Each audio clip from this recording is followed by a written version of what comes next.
Salut à tous et bienvenue dans cette nouvelle vidéo. Donc là, dans la vidéo aujourd'hui, en fait, c'est la petite sortie de Diapos, donc pour toutes les colonies et fondations que j'avais pas encore sorties, parce que par exemple les Nicobarenzis, je les ai laissés moins longtemps que les autres. Donc là, ça va être de la Crematogaster scutellaris, de la Messor barbarus, Camponotus barbaricus et Camponotus cruntatus. Donc pour commencer, les petites Crematogaster scutellaris, donc là je les ai sorties et presque directement après je les ai nourris. Donc là il faut savoir que ça va être une période de transition, c'est-à-dire que je les mets pas directement au chaud. Là elles vont être à 16, 10, non peut-être 18 degrés pendant une semaine pour en fait faire la transition entre la fraîcheur dans le grenier et les réchauffer en fait. Donc ça veut dire qu'elles sortiront totalement dans une semaine. Mais je me suis dit que j'allais les nourrir donc avec un petit peu de vivant pour commencer à les restimuler doucement. Donc j'ai changé l'air de chasse, donc elle est déjà beaucoup plus grande, on voit qu'elles sont très nombreuses. Donc j'ai mis 2 verres de farine, enfin un verre de farine mort pour pas parce qu'il vient juste de sortir de Diapos en fait, donc je voulais pas que mettre du vivant directement. Avec un petit peu d'eau et de la gelée nutritive que j'aime beaucoup mettre parce que c'est assez rapide à faire et des fois j'ai pas forcément le temps. Et donc je trouve ça plutôt sympathique. Donc là bientôt je vais en vendre certaines, peut-être celle-ci je vais vendre. En fait j'ai envie de faire un petit peu un trait dans toutes mes colonies et fondations. Sûrement les barbaricus aussi que je vais vendre qui sont en train de bien se développer. Et en avoir des nouvelles, ce qui peut être super sympa. J'ai aussi quelques nouveaux nids encore de disponibles. Donc avec une espèce sèche que je vais essayer de trouver. Puis d'autres nids qui sont encore à disposition. Donc je vais essayer d'organiser tout ça. Donc les petites Camponotus barbaricus vraiment magnifiques. Vous voyez là elle vient de sortir de Diapos. Tout est trop en pleine forme. Une larve et des œufs, et la plante n'a pas encore commencé parce que je l'ai vraiment sorti il y a 10 minutes, donc on voit qu'elle commence à s'activer. Donc vraiment magnifique cette espèce. Je vais voir vraiment si je la vends. Je pense la vendre parce que j'ai pas mal de Camponotus et j'aimerais bien changer un petit peu en fait pour découvrir un peu des nouvelles espèces, des nouveaux comportements, des nouvelles couleurs, un petit peu de tout ça en fait. Et aussi tout simplement comme je l'ai dit, j'ai beaucoup de nids encore disponibles. Donc là c'est les petites Camponotus cruntatus, donc je sais pas trop quoi faire avec elles parce que en fait vous avez vu qu'il y en a beaucoup qui sont mortes pendant cette diapose, une quinzaine.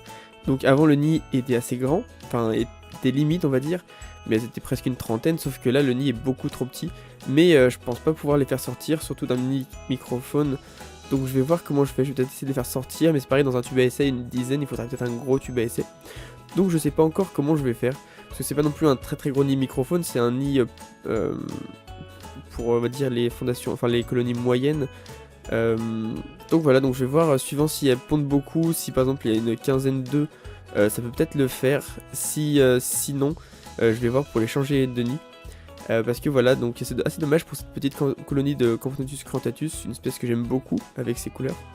Et donc pour finir, les petites Messor barbarus. Donc déjà c'est assez marrant parce que les fourmis, si vous voyez, certaines sont assez claires. J'ai l'impression qu'il y en a qui sont nées pendant la diapose. Donc je pense pas, mais c'est assez marrant de voir ça. Donc pour l'instant je crois pas qu'il y ait de couvain, on va essayer de voir ça ensemble. On voit très bien du coup qu'elle commence à petit être active. Donc j'ai sorti il y a peu, et il y a un peu plus longtemps, il y a peut-être quelques jours, je les avais sortis un petit peu avant.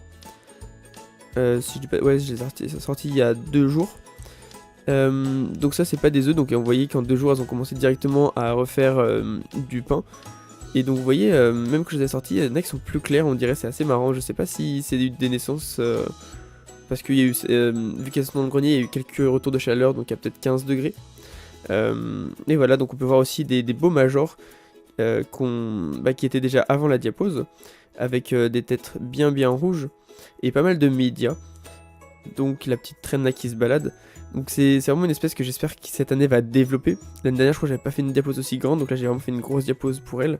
Parce que j'espère vraiment qu'elles vont cette année exploser. J'espère vraiment aussi avoir limite des... comment dire, des princesses. Ça pourrait être vraiment pas mal, j'en ai pas eu dans cette colonie l'année dernière. Et elles commencent à être plutôt nombreuses. Et c'est un nid que j'apprécie beaucoup aussi parce qu'il est vraiment très beau. Donc là on peut voir un beau major avec la tête bien rouge, c'est vraiment très agréable à voir. Je me tenterai peut-être avec des Messor minor parce que j'adore leur couleur. Donc je vais voir pour les espèces, mais là donc je suis très content de ces Messor barbarus en tout cas. Elles sont vraiment magnifiques et le nid ça apporte vraiment quelque chose en plus. Donc là on voit vraiment 2 beaux majors, vous voyez bien avec la tête bien rouge. C'est vraiment très plaisant à voir, donc j'ai commencé aussi à leur donner toutes, enfin sauf les Camponotus, des petits verres de farine coupés en deux directement pour pas non plus trop les brusquer, etc. On voit vraiment la beauté du Major. Donc voilà, j'espère que vous aimez cette petite vidéo rapide. Il y a pas mal de sortes de vidéos qui vont sortir ces prochaines semaines que j'ai déjà préparées. Donc j'espère que vous allez apprécier avec quelques petits projets. Donc voilà, n'hésitez pas à checker tout ça et on va se dire à la prochaine. Allez, bye bye tout le monde.